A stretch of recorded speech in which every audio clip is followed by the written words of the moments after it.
नमस्कार, स्वागत है आप सभी का। स्टूडेंट्स, अगर आप भी स्टडी अब्रॉड करना चाहते हैं, विदेश जाकर पढ़ना चाहते हैं, तो आज एक बहुत ही इम्पॉर्टेंट कंट्री है जिसके बारे में बात करेंगे, वो है जर्मनी।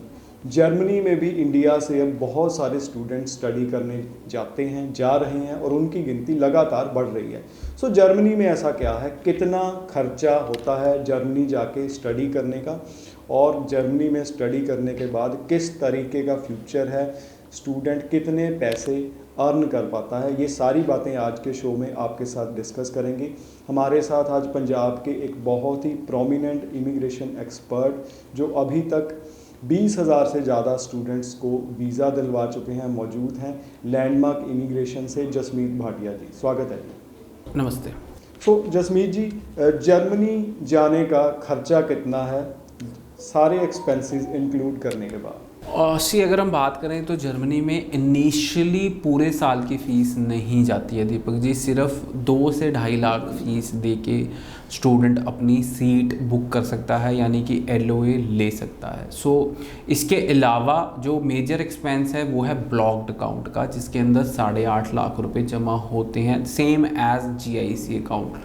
टोटल खर्चा 11 लाख रुपया रहेगा इनिशियली। जर्मनी जाने का टिकट विकेट मिला के आपका खर्चा 11 लाख रुपए रहेगा अगर आप जर्मनी जाना चाहते हैं, जिसमें से 8.5 लाख रुपए रिफंडेबल होता है।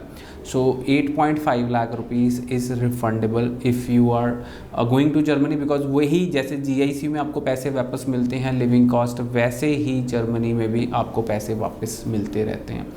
इसके अलावा आपका कोई मेजर एक्सपेंस नहीं है, एम्बेसी फ़ीस क्वाइट अफोर्डेबल है और टिकट लेनी आपको और जाना है। और अभी जर्मनी में सिर्फ मास्टर स्टूडेंट्स को ही गाइड कर पाऊँगा, अंडर ग्रेजुएट स्टूडेंट्स को गाइड नहीं कर पाऊँगा, क्योंकि अंडर ग्रेजुएट स्टूडेंट्स को अपॉइंटमेंट्स मिलना थोड़ा टफ हुआ है। जर्मनी जिन्होंने जाना है वहाँ जाकर क्या कोर्स के दौरान इजीली वर्क मिल जाता है और कितने के पैसे स्टूडेंट्स अर्न कर पाते हैं? जर्मनी में अगर मैं बात करूं दीपक जी, तो 11 यूरोज़ मिनिमम वेज है, विच इज़ इक्वलेंट टू $15 और $16 पर आवर। मिनिमम वेज नहीं मिलती है, बच्चों को ज़्यादा ही मिलती है।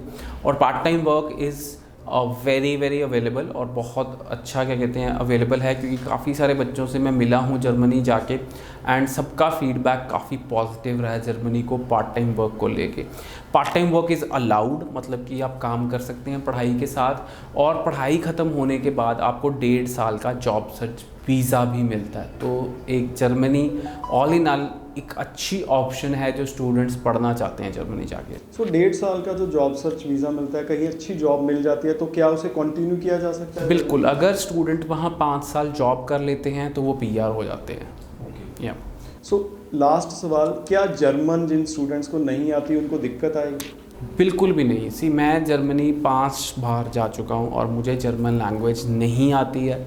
मैं इंग्लिश बोलता हूँ और मैं इंग्लिश में ही ट्रैवल किया हूँ, और मुझे एक भी ऐसा इंस्टांस नहीं हुआ जहाँ पे मुझे किसी भी चीज़ से कन्वर्स करने में कोई दिक्कत आई हो। Everybody speaking English out there, और मेन सिटीज़ में खास करके फ्रैंकफर्ट, बर्लिन, कलोन, इन सिटीज़ की बात करें, म्यूनिक, कोई भी ऐसा नहीं है जो इंग्लिश नहीं बोलता है।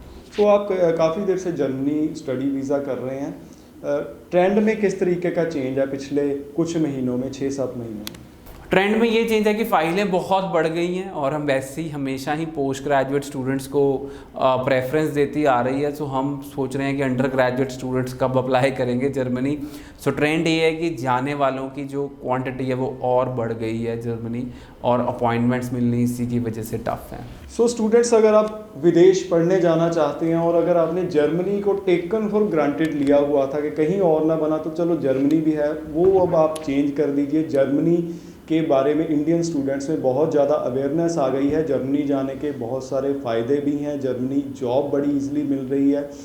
इन सब फ़ायदों को देखते हुए मैं यही सुजेस्ट करूंगा कि आप खुद भी जर्मनी स्टडी वीज़ा के बारे में स्टडी करें, और पर्सनलाइज इन्फॉर्मेशन अगर आप चाहते हैं, जसमीत जी से मिलना चाहते हैं, तो अपॉइंटमेंट बना के आप जसमीत जी का जो एक्सपीरियंस है उसका भी फ़ायदा ले सकते हैं। धन्यवाद। Thank you so much.